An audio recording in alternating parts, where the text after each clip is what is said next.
আসসালামু আলাইকুম রহমতুল্লাহ। সুপ্রিয় দর্শক, আপনাদের একটা খুশির খবর দিতে চাই। এই খুশির খবর শোনার পরে কেউ আলহামদুলিল্লাহ বলবেন, আবার কেউ জয় বাংলাও বলতে পারেন। খুশির খবরটা হলো, বাংলাদেশ জামাতে ইসলামের তিলে তিলে গড়া ইসলামী ব্যাংক থেকে যে হাজার হাজার কোটি টাকা লুট করে বিদেশে পাচার করেছিল এস আলম, সেই এস আলমের সবগুলো টাকা পয়সা সম্পত্তি বাজেয়াপ্ত করেছে সাইপ্রাসের সরকার এবং তার নামে মামলা করেছে। তার ৭১ বছরের জেল হতে পারে, এইরকম একটা নিউজ বের হয়েছে আন্তর্জাতিক গণমাধ্যমে। এই বিষয় নিয়ে কথা বলেছেন আমাদের বড় ভাই এম রহমান মাসুম। তো চলুন আমরা সেই ভিডিওটা আগে দেখে আসি। আসসালামু আলাইকুম। আমি এই ভিডিও শুরুতেই বলবো, তোরা সব জয়ধ্বনি কর। Why I say that, take a look at it. পিছনে আপনার বাংলাদেশের সবচেয়ে বড় ব্যাংক ডাকাত বা ব্যাংক চোর, শেখ পরিবারের অন্যতম লুটপাটের টাকার ম্যানেজার শেখ রেহানার টিলিপ সিদ্দিকির মার আপনার অন্যতম ম্যানেজার, আর্থিক খাতের ম্যানেজার এস আলম। আপনারা জানেন গতকালকে এটা হচ্ছে old news date, Cyprus government তার ৮ বিলিয়ন ইউরোস অথবা ১,১৪,০০০ কোটি টাকা অথবা 1.9 ট্রিলিয়ন টাকা সম্পদ বাজেয়াপ্ত করেছে বা জব্দ করেছে বা ফ্রিজ করেছে বা frozen by the Cyprus government. শুধু এইটা খবর না, এখন খবর হলো আরও গুড নিউজ আপনাদের জন্য। সেটা হলো, এই যে ইনভেস্টমেন্ট প্রোগ্রামের মাধ্যমে এই লুটপাটকারীরা সাইপ্রাস গভর্নমেন্ট থেকে পাসপোর্ট নিয়ে ইনভেস্ট করেছিল, ইনভেস্ট করার মাধ্যমে পাসপোর্ট পাওয়া, সেইটা তো বন্ধ করেছে সাইপ্রাস গভর্নমেন্ট করেছে। অন টপ অফ ইট তারা বলছে, আমার পিছনে দেখেন, এটা হচ্ছে n.file নিউজ আপনার সাইপ্রাসের, লুক এট দ্যাট। বলছে Bangladeshi tycoon with Cyprus passport face asset freeze and jail term. অর্থাৎ সাইপ্রাস গভর্নমেন্ট শুধু তার টাকা জব্দ করে কান্ত না, তার পাসপোর্ট বাতিল করতেছে এবং জেল টার্ম অর্থাৎ সাইপ্রাস বা সাইপ্রিয়ট আদালতের মাধ্যমে বা সাইপ্রাস সরকারের এই বিচার বিভাগের মাধ্যমে তার জেল জরিমানা হওয়ার সম্ভাবনা 100%। এবং আমরা হয়তো খুব কয়েক মাসের মধ্যে দেখতে পাবো। এবং মনে রাখবেন, এটাকে ম্যানিপুলেট করার সুযোগ খুব কম। Why? Because Cyprus is a Schengen country, not only European country but also a Schengen country, so everything being watched by the EU very closely. এবং আপনার আরও অন্যান্য ইউরোপিয়ান দেশে তার সম্পদের খোঁজ করা হচ্ছে। ইউরোপিয়ান সেন্ট্রাল ব্যাংকে এই তথ্যটা এই যে তাদের সম্পদ বাজেয়াপ্তের ঘটনাটা সাইপ্রাস গভর্নমেন্ট আপনারা পাঠাচ্ছেন।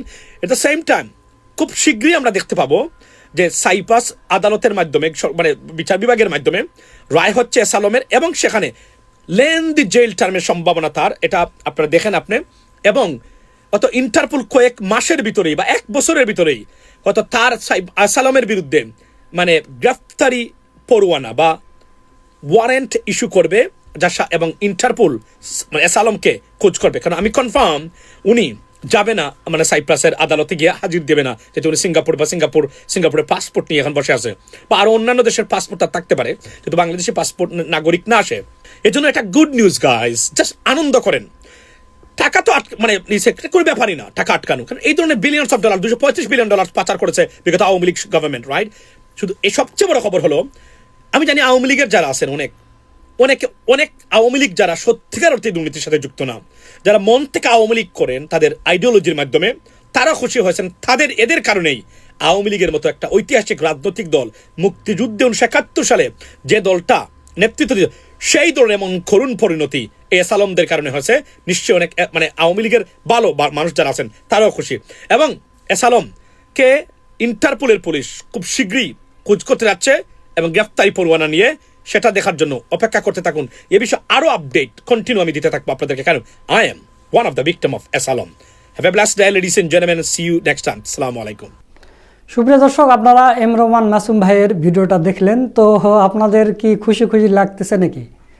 তো বাংলাদেশের যে এই সাধারণ জনগণের টাকা, জামাতে ইসলামের টাকা, ইসলামী ব্যাংকের যে টাকাগুলো, সেই টাকাগুলো যে এভাবে পাচার করলো, সেটা আরেক দেশের সরকার যে বাজেয়াপ্ত করে নিয়ে গেল, এই এস আলমকে আবারও ইসলামী ব্যাংকে বসানোর জন্য বিএনপি নানা ধরনের চেষ্টা করতেছে। কেন রে ভাই? এই ব্যাংককে কেন আপনাদের আবার এই ইসলামী ব্যাংকে স্থান দিতে হবে? আপনারা জানেন যে ইসলামী ব্যাংকে এই এস আলম যখন দখল নিয়েছে, মানে ডিজিএফআই এর মাধ্যমে দখল নিয়ে নামে বেনামে মিশামিশি কোম্পানি খুলে সেই কোম্পানির নামে টাকা উত্তোলন করছে। আর 10-12 হাজারের মতো কর্মী নিয়োগ দিয়েছে, যাদের পড়াশোনা নেই, যাদের ডিগ্রি নেই, কোনো অভিজ্ঞতা নেই, কিছু নেই, অফিসার পর্যন্ত এরা নিয়োগ দিয়েছে। তো 5 আগস্টের পর যখন জামাতে ইসলামী ব্যাংক আবার আওতায় নিয়ে এসেছে, তখন থেকে এই 2 বছর হয়ে যাচ্ছে এরা কোনো চাকরি বাকরি কোথাও পায়নি। কারণ এদের তো কোনো যোগ্যতা নেই, এদের কোনো পড়াশোনা নেই, এরা তো অন্য ব্যাংকে চাকরি করতে পারবে না। আপনি যদি ইসলামী ব্যাংকে 2-4 বছর চাকরি করেন, আপনার যদি পড়াশোনা থাকে এবং আপনার যদি 2 বছরেরও যোগ্যতা থাকে, তাহলে ইসলামী ব্যাংক থেকে যদি আপনাকে বের করে দেয়, আপনি অন্য ব্যাংকে চাকরি করতে পারবেন। অন্য ব্যাংকে আপনাকে টানা নিয়ে যাবে যে ভাই আমার ব্যাংকে আসেন, যেহেতু আপনি ইসলামী ব্যাংকে চাকরি করেছেন, আমার ব্যাংকে আসেন। নেবে না? হ্যাঁ, অবশ্যই নেবে। কিন্তু এই যে 10,000 কর্মী, এরা যে প্রত্যেক দিন আন্দোলন করে, জামাতের বিরুদ্ধে কথা বলে যে আমাদের ভাত ভিক্ষা সব শেষ করে দিচ্ছে, আমাদের সংসার চলবে কিভাবে?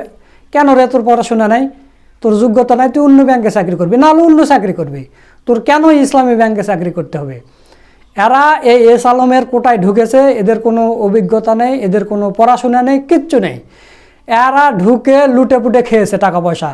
এখন যখন 5 আগস্টের পরে হাসিনা পালিয়ে চলে গেছে, জামাতে ইসলামী আবার আওতায় নিয়েছে, তখন এদের খাওয়া বন্ধ হয়ে গেছে। এই কারণে এরা 2 বছর ধরে এখন আন্দোলন করে। এদের যেখানেই আন্দোলনে দেখবেন, এদের পিঠের চামড়া লাল করে দিবেন। আপনারা জানেন যে এটা নিয়ে 71 টেলিভিশন কয়েকটা প্রতিবেদন করেছে, মানে আপনার মাথা ঘুরে যাবে। এদের কোনো পড়াশোনা এসএসসি পাসও করেনি, তারা ইসলাম ব্যাংকে চাকরি করে, অফিসার পদে চাকরি করে, এরকম অবস্থা। তো এর পক্ষে আবার বিএনপির লোকেরা কান্দে আর কথা বলে, হায় হায় রে, জামাতে ইসলামী এত নিষ্ঠুর। তো জামাতে ইসলামী নিষ্ঠুর, তোরা তো ভালো রে ভাই। জামাতে ইসলামী চাকরি থেকে বের করেছে, তোরা চাকরি দে, তোদের ব্যাংক নেই নাকি, তোদের হ্যাডাম নেই ব্যাংক করার, এরকম। তোরা ব্যাংকে নিয়ে যে চাকরি দে, না হলে তোরা ভাতা দে, খাবার দে, ফ্যামিলি কার্ড দে, তোদের যখন এতই কষ্ট হচ্ছে। জামাতে ইসলামের এটা ওদের আওতাভুক্ত ব্যাংক, জামাতে ইসলামী ইচ্ছে করলে যাকে ইচ্ছে তাকে চাকরি দিবে, বের করে দেবে। এটা বেসরকারি, এটা কোনো সরকারি ব্যাংক নয়। তো এই হলো ব্যাপার। দর্শক দেখেন, জামাতে ইসলামের তিলে তিলে গড়া টাকা এবং হক হালাল টাকা যে এস আলম চুরি করে নিয়ে গেছিলো ভোগ করার জন্য, সেটা কিন্তু ভোগ করতে পারলো না। সেটা বাজেয়াপ্ত হয়েছে এবং তার নামে মামলা হয়েছে এবং 71 বছরে তার জেলও হয়ে যেতে পারে, সেই রকম নিউজ আপনারা শুনলেন।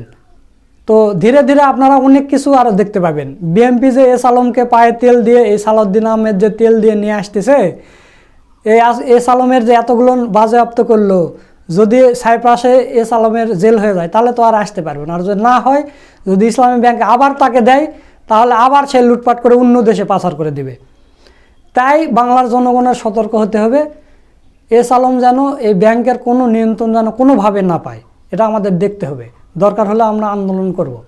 তো দর্শক, এস আলম যে এই মামলাটা খেলো, তার সম্পত্তির বাজেয়াপ্ত করা হলো, এই বিষয়টা আপনাদের কাছে কেমন লেগেছে তা অবশ্যই কমেন্ট করে জানিয়ে দেবেন। ভিডিওটা ভালো লাগলে শেয়ার করবেন। আজকের ভিডিও এই পর্যন্ত, সকলকে ধন্যবাদ। আসসালামু আলাইকুম রহমতুল্লাহ।